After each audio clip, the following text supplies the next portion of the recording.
আজকে সেই অলিদের মাজার ভাঙতেছে। তারা জানে না এই দেশে তাদের বাপ দাদা ইসলাম আনে নাই, এই দেশে কোনো মুফতি মুহাদ্দিস ইসলাম আনে নাই, এই দেশে ইসলাম এনেছেন আল্লাহর ওলিরা।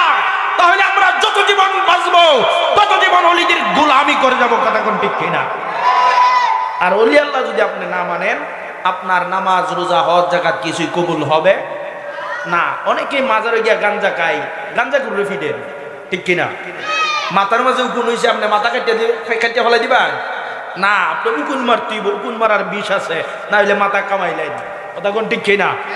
এই জন্য আপনি তো মাথা কাটতে লাইন, তাহলে তো হবে না। তদ্রুপ ওলি আল্লাহর মাজারে যারা গাঞ্জা খায় তাদের বিচার করেন, যারা আপনার নর্তকী নারী দি, বেশ্যায়ী নারী দি গান বাদ্য করে তাদের বিচার করেন।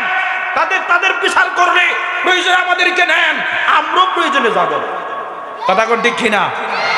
আপনি তাদের বিচার না করে আপনি মাজার ভাঙ্গা লাইবেন, এই মাজার কি আপনার বাপ দাদার সম্পদ?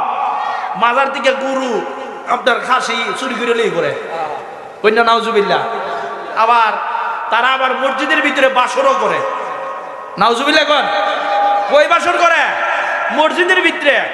আহলে সুন্নাত ওয়াল জামাত মসজিদের ভিতরে কোনোদিন বাসর করে নাই। যদি একটা দেখাইতে পারেন এই দেশে, আমার মুখ দেখাইব না। তাহলে তোমরা আমাদেরকে নামাজের, এই যে আমরা আম পাবলিক গুলো আছে, আমাদেরকে নামাজের কথা কইয়া রোজার কথা কইয়া আমাদের ইমান গুলো নিয়ে যাচ্ছে, কথা কোন ঠিক কিনা?